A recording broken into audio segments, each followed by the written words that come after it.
जय हिंद दोस्तों। आज के इस वीडियो में मैं आप सबसे बात करूंगा यूपी लेखपाल भर्ती के विषय में। जैसा कि आप सबको पता होगा, पिछले कुछ दिनों में इस वैकेंसी में बहुत ही ज़्यादा बदलाव किए गए हैं, जिसके बाद सभी छात्रों के मन में बहुत ही ज़्यादा सवाल हैं। सबसे बड़ा सवाल जो है वो यही है कि अब आपका फाइनल कट ऑफ कितना रहने वाला है। क्या फाइनल कट ऑफ अब 80 प्लस चला जाएगा या नहीं। उसके साथ साथ बहुत सारे छात्रों के यह भी सवाल थे कि जो दोनों प्रश्नों में बदलाव किए गए हैं, इसका फ़ायदा किन छात्रों को होने वाला है और इस बदलाव का असर इस वैकेंसी में क्या पड़ने वाला है। तो आज के इस वीडियो में मैं इन सभी टॉपिक के विषय में आप सबसे बात करने वाला हूं। उसके साथ साथ यह भी बात करूंगा कि आपका फाइनल रिजल्ट कब तक आएगा और आपकी फाइनल ज्वाइनिंग कब तक की जाएगी।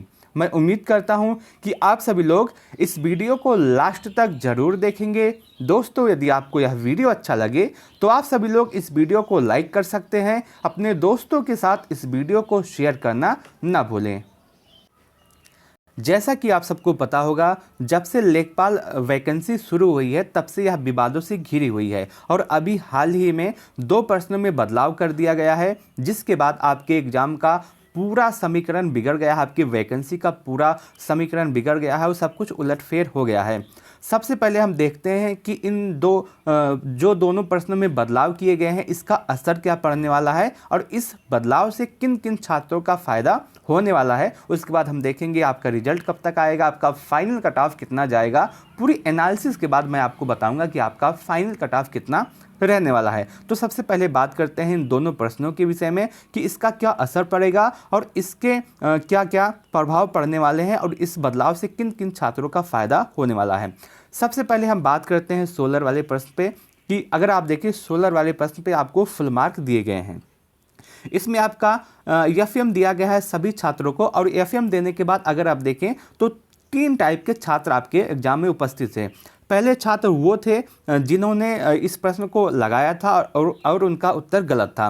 दूसरे छात्र वो थे जिन्होंने इस प्रश्न को हल किया था और उनका उत्तर सही था। और तीसरे छात्र वह थे जिन्होंने इस प्रश्न को हल ही नहीं किया था। तो हम सबके विषय में बात करेंगे। सबसे पहले हम बात करते हैं कि जिन्होंने इस प्रश्न को लगाया था और उनका उत्तर गलत था। देखिए, मैंने आपको बताया है, पहले ही बताया है कि मान लेते हैं कि आपने एक प्रश्न को हल किया, ठीक, और वो आपका गलत हो जाता है और आपके एग्जाम में 1/4 की नेगेटिव मार्किंग है, तो आपका एक प्रश्न तो ये जाता है और उसके साथ साथ आपका 2.1 उसके बाद आपका 0.25 नंबर का और नुकसान होता है, जो कि आपका माइनस मार्किंग होता है। तो जो छात्र ऐसे थे जिनका ये उत्तर गलत था, उनको तो 1 नंबर का फ़ायदा होगा कि उनको 1 नंबर मिल जाएगा। उसके साथ साथ जो आपके माइनस में आपके नंबर कटे थे, ये प्रश्न आपका जो गलत हुआ था उसमें जो आपका माइनस में नंबर कटा था, उसका भी फायदा आपको मिलने वाला है। तो आप यह मान के चल सकते हैं कि जिन छात्रों का यह प्रश्न गलत था उनको 1.25 नंबर का फ़ायदा होने वाला है। 1 नंबर आपका इस प्रश्न का और 0.25 नंबर आपका जो माइनस हुआ था उसका। ठीक, मैं उम्मीद करता हूं कि आपको मैं सही तरीके से अपनी बातों को समझा पाया हूँगा। और दूसरे छात्र वह थे जिन्होंने इस प्रश्न को सही किया था और इस प्रश्न को सही किया था और उनको 1 नंबर मिले थे। ऐसे जो छात्र हैं जिन्होंने इस प्रश्न को सही किया था, उनका ना ही फ़ायदा होने वाला है ना ही नुकसान होने वाला है, क्योंकि जिनका ये प्रश्न सही था उनको तो 1 नंबर मिला ही था और उसके बाद उनका माइनस भी नहीं हुआ था। जब माइनस नहीं हुआ था तो उनको ना फ़ायदा होगा ना नुकसान होगा। तो जो छात्र हैं जिन्होंने इस उत्तर को सही किया था, उनका ना ही फ़ायदा होगा ना ही नुकसान होता है। अब आते हैं तीसरे टाइप के छात्र जिन्होंने इस प्रश्न को हल ही नहीं किया था। अब हल नहीं किया था तो उनका माइनस होने वाला नहीं है और उसके साथ साथ इनको 1 नंबर का फ़ायदा मिलेगा, क्योंकि सभी छात्रों को एफएम दिया गया है, फुल मार्क सभी छात्रों को दिया गया है। तो मैं उम्मीद करता हूं कि आपके मन में जो सवाल थे कि 16 प्रश्न वालों को लेकर के कि किन छात्रों का फ़ायदा होने वाला है, अब वो सवाल समाप्त हो गया होगा। मैं फिर से बता दूं कि जिनका गलत उत्तर था, इस प्रश्न को अटेम्प्ट किया था, उनका गलत उत्तर था, उनको 1.25 नंबर का फ़ायदा होने वाला है। जिन्होंने इस प्रश्न को हल ही नहीं किया था, उनका 1 नंबर का फ़ायदा होने वाला है और जिन्होंने इस प्रश्न को हल किया था और उनका सही भी था, उनको ना फ़ायदा होगा ना नुकसान होगा। और इसकी वजह से अगर आप देखें, अब आपका कट ऑफ थोड़ा सा ज़्यादा चला जाएगा। इस बदलाव के बाद सबसे बड़ा इस प्रश्न में जो बदलाव किया गया है उसके सबसे बड़ा जो बदलाव होगा वो यही होगा कि अब आपका कट ऑफ थोड़ा सा ज़्यादा चला जाएगा, क्योंकि बहुत सारे बच्चे हैं जिनका डीबी कंप्लीट हो गया है और उनका ये प्रश्न गलत था।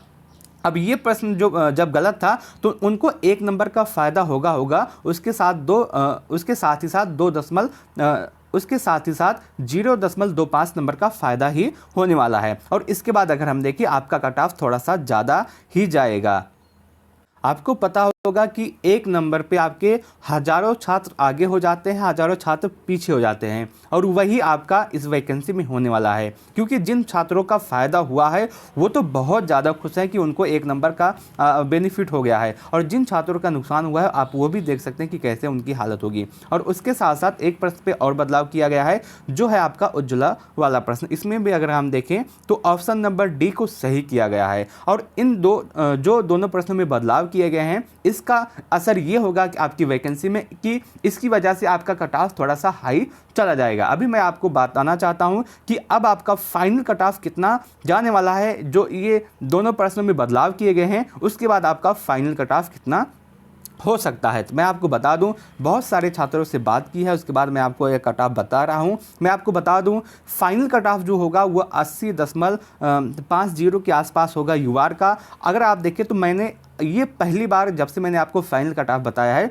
तब से ये जो फाइनल कट ऑफ ये पहली बार बदला है। और अगर आप देखें अगर ये इन दोनों प्रश्नों में बदलाव ना होता तो आपका फाइनल कट ऑफ जो मैंने आपको पहले बताया था वही रहता। लेकिन अगर आप देखें फुल मार्क मिलने के बाद अगर आप देखें तो सभी छात्रों का नंबर बढ़ेगा, और नंबर बढ़ने के बाद आपका कट ऑफ भी बढ़ेगा। अगर मैं फाइनल कट ऑफ की बात करूं, यदि आप यूआर हैं और आपका स्कोर अब 80.50 के आसपास है तो आपका फाइनल सिलेक्शन निश्चित हो जाएगा, फाइनल सिलेक्शन होना तय है। और उसके बाद यदि आप ओबीसी हैं और आपका स्कोर 79.75 के आसपास है तो आपका सिलेक्शन निश्चित तौर पे हो जाएगा। यदि आप ईडब्ल्यूएस हैं और आपका स्कोर 79 के आसपास है तो आपका सिलेक्शन हो जाएगा। यदि आप एससी हैं और आपका स्कोर 75.25 के आसपास है तो आपका सिलेक्शन निश्चित तौर पे हो जाएगा। यदि आप एसटी हैं और आपका स्कोर 67.25 के आसपास है तो आपका सिलेक्शन हो जाएगा। यदि आप फीमेल हैं और आपका स्कोर 75.5 या फिर 76 के आसपास है तो आपका सिलेक्शन हो जाएगा। यदि आप एक्स सर्विसमैन हैं और आपका स्कोर 65 के आसपास है तो आपका सिलेक्शन निश्चित तौर पे हो जाएगा। और मैंने आपको जो अभी कट ऑफ बताया है आप इसमें प्लस माइनस 0.5 को लेकर के चल सकते हैं, यानी कि प्लस माइनस आधे नंबर को लेकर चल सकते हैं। इससे ज़्यादा अंतर नहीं होगा और आपका जो फाइनल कट ऑफ है अब इससे अधिक नहीं जाएगा, इससे कम रहने के पूरे चांस। लेकिन 80 जो मैंने आपको कट ऑफ बताया है कि यूआर का कट ऑफ 80.50 प्लस माइनस 5.5 के आसपास ही रहेगा, इससे अधिक नहीं जाएगा, इससे कम रहने के पूरे चांस हैं। तो यदि आपका स्कोर अब इतने नंबरों के आसपास बन रहा है दोनों प्रश्नों के बदलाव के बाद तो आप निश्चित हो जाइए कि आपका सिलेक्शन अब लेखपाल की वैकेंसी में होने वाला है। मैं आपको फिर से बता दूं यूआर का जो कट ऑफ है वो 80.50 के आसपास रहने वाला है, प्लस माइनस 0.5 आप लेके चल सकते हैं।